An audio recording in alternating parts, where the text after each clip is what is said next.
जीवित परमेश्वर को धन्यवाद हो, फिर से परमेश्वर पिता ने हमें सुंदर समय दिया। आप सभी को मेरी ओर से जय मसीह की। प्रभु आप सभी को आशीष और बरकत दे।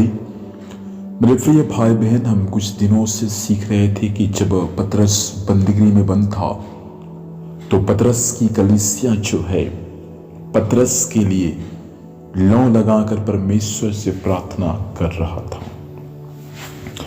हमने प्रेरितों का काम 12 अध्याय उसका 5 पद को हमने सीख रहा था। उससे पहले राजा हेरोदेस बहुत सारे लोगों को सताया, यहाँ तक कि याकूब को तलवार से मरवा डाला। इससे बहुत सारे लोग अर्थात यहूदी लोग आनंदित होते थे। जब भी किसी मसीह लोगों को मारता पीटता या उन पर अत्याचार होता था तो यहूदी लोग इसको देखकर बहुत ही आनंदित होते थे। एक ऐसा समय चल रहा था, लेकिन उस बीच में पतरस जो सारे प्रचारकों का अगुवा था 12 सेलों का, उसको भी पकड़ लिया ताकि उसको भी अगली सुबह तलवार से मार डाले और प्रभु का सेवकाई जो पतरस के द्वारा होना था वो बंद हो सके। ऐसा हुआ जब पतरस को जब लोगों ने पकड़कर जेल में डाल दिया तो बाइबल हमें यह सिखाता है कि पतरस की कलीसिया अर्थात लौ लगाकर परमेश्वर से प्रार्थना कर रही थी। इस साल परमेश्वर का आत्मा इन बातों को आप लोगों से कहना चाहता है प्रियो। बहुत सारे पतरस लोगों को इस साल लोग जेल में डालेंगे। बहुत सारे पतरस के समान अगुवे को, विश्वासियों को, भाइयों को, हालेलुया, बहनों को जेल में डालेंगे। इसलिए डालेंगे ताकि उनके द्वारा जो प्रभु का काम हो रहा है वो प्रभु का काम ना हो सके, प्रभु का काम बंद हो सके। लेकिन मैं आपसे कहना चाहूँगा, परमेश्वर ने जिस बुलाहट के अनुसार बुलाया, परमेश्वर ने जिस प्रतिज्ञा के अनुसार बुलाया, परमेश्वर की प्रतिज्ञा जब तक जीवन में पूरा नहीं होगा तब तक कोई जेल का दरवाजा आपकी सेवकाई को बंद नहीं कर सकता। कोई बंद कमरा आपकी सेवकाई को बंद नहीं कर सकता।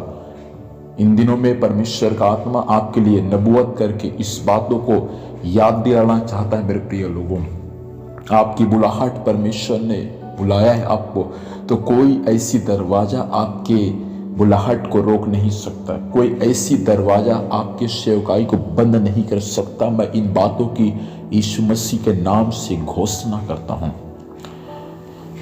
बहुत सारे लोग दुख में बैठे हैं, निराशा में बैठे हैं। मेरा सेवकाई बंद हो गया है, मैं क्या करूं? अब कहीं से मैं कुछ भी नहीं कर सकता। हो सकता है आपका कलीसिया छोटा था, हो सकता है कुछ लोग थे, लेकिन वो भी बंद हो चुका इस समय वर्तमान काल की परिस्थितियों में सताव और विरोध के कारण। लेकिन आपसे कहना चाहूँगा, प्रभु ने आपको बुलाया है। परमेश्वर पिता आपके प्रति विश्वास हो गया है। वो परमेश्वर पिछले सालों से भी बढ़कर इस साल आपके लिए एक बड़ा दरवाजा को परमेश्वर खोलने जा रहा है। ये जनवरी आपके लिए एक अद्भुत जनवरी है। इस साल आपके लिए एक अद्भुत साल है। महिमा से महिमा में प्रवेश करने की साल है। निराश ना होना। कोई है जो मुझे सुन पा रहे हैं, आपके पासवान, आपके परिवार से, आपके अगुवे, आपके कुटुंब के लोग कोई यदि बंदीगृह में है तो परमेश्वर उनको बंदीगृह से छुटकारा देना चाहता है। आप प्रार्थना करें उनके लिए।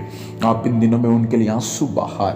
आपके आंसुओं के द्वारा, आपके प्रार्थना के द्वारा परमेश्वर अद्भुत काम को स्वर्ग से प्रकट करने जा रहा है। आज की सुबह के समय पतरस की कलीसिया पतरस के लिए प्रार्थना किया। वचन में लिखा है, पतरस का स्वर्गदूत उस बंदीगृह में गया, पतरस को जितने भी दरवाजे थे सबको खोला, पतरस के पसली पर उसको जगाया, हाथ मारकर उसको उठाया और उसको उस जेल से बाहर निकाला। और पतरस उस स्थान में गया जहां पतरस की कलीसिया पतरस के लिए प्रभु से प्रार्थना कर रही थी। कुछ लोग हैं जिनको परमेश्वर आज छुटकारा दे रहे। भाई आप है, बहन आप है, उठे और परमेश्वर के चमत्कार को अपने आंखों से देखिए। इस समय आइए हम प्रार्थना करेंगे। प्रभु से धन्यवाद देते हैं इस वचन के अनुसार पिता सभी लोगों पर आपकी सामर्थ्य इसी वक्त प्रकट होने पाए। एक अद्भुत काम प्रभु इन लोगों के जीवन में प्रकट होने पाए और एक बड़े बड़े काम को परमेश्वर पिता के लोग अपने जीवन में प्रभु जी देखने का कारण बनने में सहायता करें। यीशु के नाम से, लहू से, वचन से मैं सबको आशीष और आशीष देता हूँ। आमीन। आप सभी को जय मसीह की। प्रभु आप सबको आशीष दे। God bless you.